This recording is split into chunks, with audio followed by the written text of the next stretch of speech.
ಸ್ನೇಹಿತರೆ ನಮಸ್ತೆ. ಪಚ್ಚೋಡ್ ಚಾನಲ್ಗೆ ನಿಮಗೆಲ್ಲರಿಗೂ ಸ್ವಾಗತ ಸ್ನೇಹಿತರೆ ನಾವಿವತ್ತು ಕಾಳುಮೆಣಸು ಮತ್ತು ಕಾಫಿಗೆ ಸ್ವಲ್ಪ ಸ್ಪ್ರೇ ಮತ್ತು ಡ್ರೆಂಚಿಂಗ್ ಮಾಡ್ತಾಯಿದ್ದೀವಿ. ಕಾಳುಮೆಣಸಿಗೆ ಸ್ಪ್ರೇ ಮತ್ತು ಡ್ರೆಂಚಿಂಗು, ಕಾಫಿಗೆ ಬರೀ ಸ್ಪ್ರೇ ಮಾತ್ರ ಮಾಡ್ತಾಯಿದ್ದೀವಿ. ನೋಡಿ ಎಲ್ಲ ರೆಡಿ ಮಾಡ್ತಾಯಿದ್ದೀವಿ ಸ್ಪ್ರೇ ಮತ್ತು ಡ್ರೆಂಚಿಂಗಿಗೆ.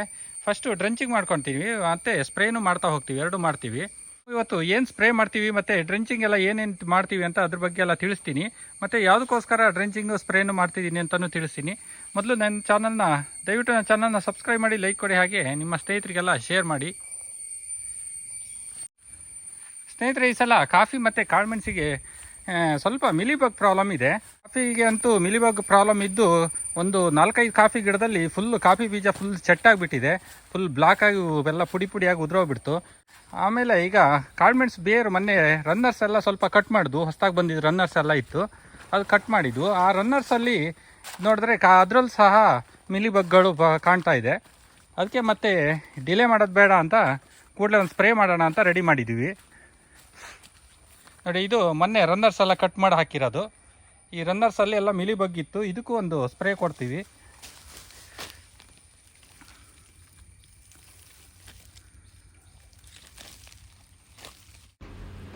ಸ್ನೇಹಿತರೆ ನೋಡಿ, ಇಲ್ಲಿ ಕಾಳುಮೆಣಸು ಗಣ್ಣಲ್ಲೆಲ್ಲ ಮಿಲಿಬಗ್ಗಿರೋದು ನೋಡ್ಬೋದು. ಇದು ಮಣ್ಣಡಿ ಇದ್ದ ಅಂತ ಪ್ರತಿ ಗಣ್ಣಲ್ಲೂ ಒಂದು ಎರಡು ಇದೆ. ಕೆಲವೊಂದು ಗಣ್ಣಲ್ಲಿ ಸ್ವಲ್ಪ ಈ ರೀತಿ ಕಾಣ್ತಾ ಇದೆ. ಮಿಲಿಬಗ್ ಈಗ ಕಾಫಿ ಗಿಡದಲ್ಲಿ ಸ್ವಲ್ಪ ಕಡಿಮೆ ಆಗಿದೆ, ಆದರೆ ಕಾಫಿ ಗಿಡಕ್ಕೆ ಒಂದು ಸ್ಪ್ರೇ ಮಾಡ್ತಾ ಇದ್ದೀವಿ.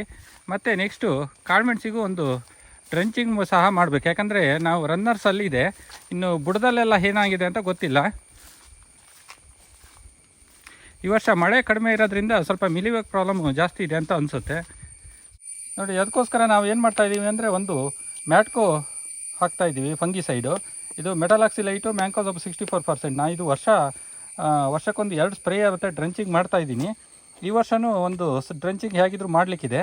ಆಮೇಲೆ ಅದ್ರ ಜೊತೆ ಒಂದು ಇನ್ಸೆಕ್ಟಿಸೈಡ್ ಯೂಸ್ ಮಾಡ್ತಾಯಿದ್ದೀನಿ ಮಿಲಿಬಗ್ಗಿಗೋಸ್ಕರ. ಇದು ಫಂಗಿಸೈಡು. ಇದು ಒಂದು ಡ್ರಮ್ಮಿಗೆ ಒಂದು 400 ಗ್ರಾಮ್ ಹಾಕ್ತಿದ್ದೀನಿ. ಅಂದರೆ 200 ಲೀಟ್ರ್ ನೀರಿಗೆ 400 ಗ್ರಾಮ್ ಹಾಕ್ತಾಯಿದ್ದೀನಿ. ಸ್ನೇಹಿತರೆ, ಇದು 2-3 ಕಂಪ್ನಿ ಬರುತ್ತೆ. ಇದು ನೋಡಿ, ಎಂಡೋಫಿಲ್ ನೋಡ್ದು, ಮತ್ತು ಟಾಟಾದವ್ರದ್ದು ಬರುತ್ತೆ, ರ್ಯಾಡಮಿಲ್ ಗೋಲ್ಡ್ ಅವ್ರದ್ದು ಬರುತ್ತೆ. ನೋಡಿ, ಇದೊಂದು ಇನ್ಸೆಕ್ಟಿಸೈಡು. ಇದು ಒಂದು ಡ್ರಮ್ಮಿಗೆ 100 ml ಹಾಕೋದು, 200 ಲೀಟ್ರ್ ನೀರಿಗೆ 100 ml ಹಾಕೋದು. ಅಂದರೆ 1 ಲೀಟ್ರಿಗೆ 0.5 ml ಬಿದ್ದಾಗುತ್ತೆ. ಇದು ಸ್ವಲ್ಪ ಇವ್ರದ್ದು ಫೇಮಸ್ ಇನ್ಸೆಕ್ಟಿಸೈಡು, ಸ್ಪೆಷಲ್ಲಾಗಿ ಮಿಲಿಬಗ್ಗಿಗೋಸ್ಕರ ಇದೆ. ಇದ್ರ ಜೊತೆ ಒಂದು 1/4 ಲೀಟ್ರು ಗಮ್ ಹಾಕ್ತಾಯಿದ್ದೀವಿ.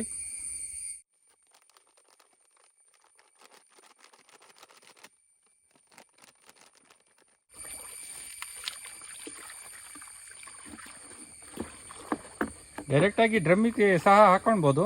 ನಾನು ಸ್ವಲ್ಪ ಕ್ಲೀನಾಗಿ ಕರಗಲಿ ಅಂತ ಬಕೆಟಿಗೆ ಹಾಕಿ ಕರಗಿಸಿ ನಂತರ ಡ್ರಮ್ಮಿಗೆ ಹಾಕ್ತಾಯಿದ್ದೀನಿ.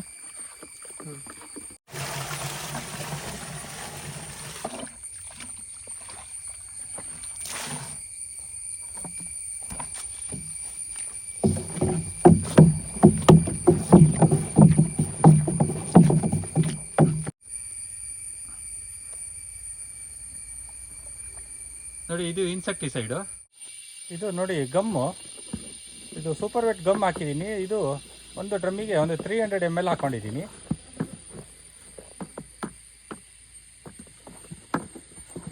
ಡ್ರೆಂಚಿಂಗ್ ಮಾಡೋದಾದರೂ ಸ್ಪ್ರೆಡರ್ ವಿತ್ ಗಮ್ಮನ್ನು ಸೇರಿಸಿ ಹಾಕೊಳ್ಳೋದು ಒಳ್ಳೆಯದು. ಯಾಕಂದರೆ ಬೇರ್ ಮೇಲೆಲ್ಲ ಕ್ಲೀನಾಗಿ ಒಂದು ಲೇಯರ್ ಕೂತ್ಕೊಂಡೋಗುತ್ತೆ.